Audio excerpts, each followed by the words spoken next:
A time bomb is ticking at the Horn of Africa. Two brothers who became bitter enemies are once again standing on the brink of a new, bloody war, Ethiopia and Eritrea. For months, secret troop movements have been underway. Satellite images show massive military buildups. And then there's this bizarre twist. Ethiopia is building a navy without access to the sea. At the same time, it's mass-producing cutting-edge combat drones. What the hell is going on here? In this geo-documentary, we expose why this conflict could explode and why Ethiopia's war preparations are far more dangerous than they appear at first glance. The core of the problem is brutally simple. Ethiopia is a prisoner of its own geography. With over 118 million inhabitants, Ethiopia is the world's most populous landlocked country. Every import, every export must go through foreign ports. This costs billions and makes the country vulnerable to blackmail. Prime Minister Abiy Ahmed, once awarded the Nobel Peace Prize, calls it a geographic prison. መሆን የጂኦግራፊ እስረኛ መሆን ደህንነትን እሺ ብሎ መቀበል እንደሆነ. Since October 2023, Ethiopia has been loudly demanding its access to the seaback. The Ethiopian Prime Minister says his landlocked country will get direct access to a port. In Eritrea, all alarm bells are ringing. President Isaias Afwerki sees this as a direct threat. His response in July 2025 was unequivocal. He called Abiy's plans the plan of a crazy person and warned, "If war is forced upon us, we know how to defend ourselves." This is no longer saber-rattling. These are concrete war preparations. February 2025. Eritrea orders nationwide military mobilization. Reservists are called up. March 2025. Ethiopia responds. Satellite images confirm troop deployments to the border. July 2025. The situation escalates dramatically. Tanks and artillery mass on both sides.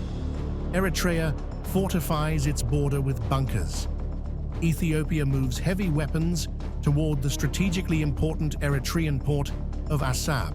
October 2025.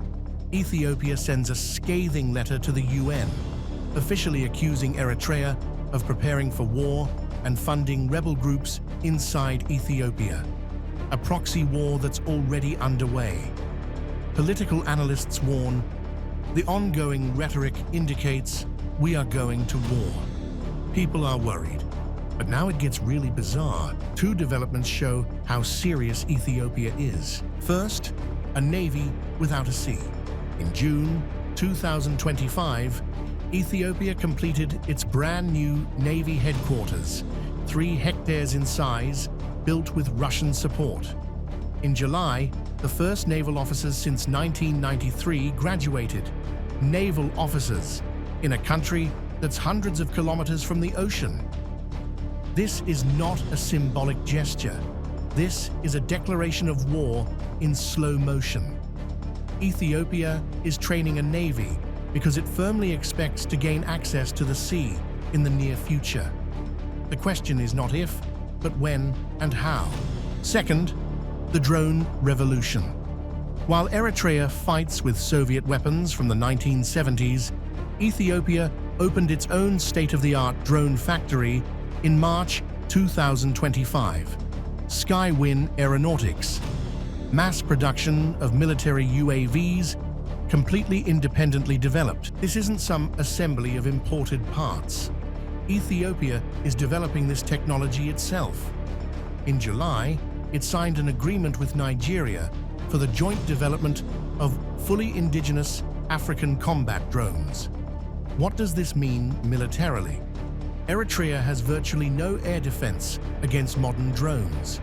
Ethiopia can spy on and precisely eliminate Eritrean positions with swarms of reconnaissance and attack drones without risking a single pilot.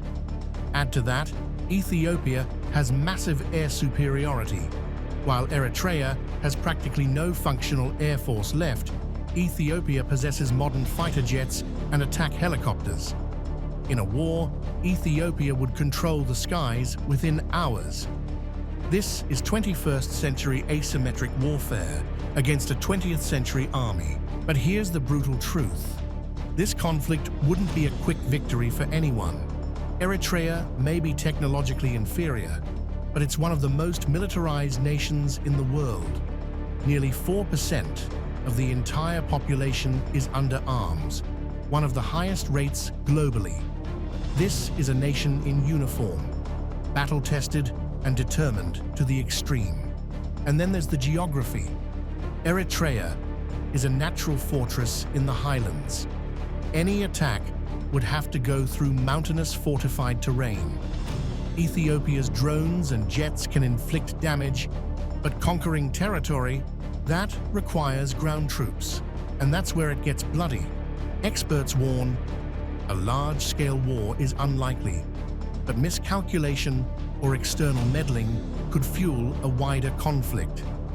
More likely is a low-intensity proxy conflict that smolders for years. But the danger is real. Both countries are preparing for the worst. And in a region already traumatized by the Tigray War, a new conflict could have catastrophic humanitarian consequences. The situation at the Horn of Africa is a ticking time bomb. Ethiopia's war preparations are real and frighteningly advanced. A navy without a sea. Drone factories running at full capacity. Troop buildups at the border.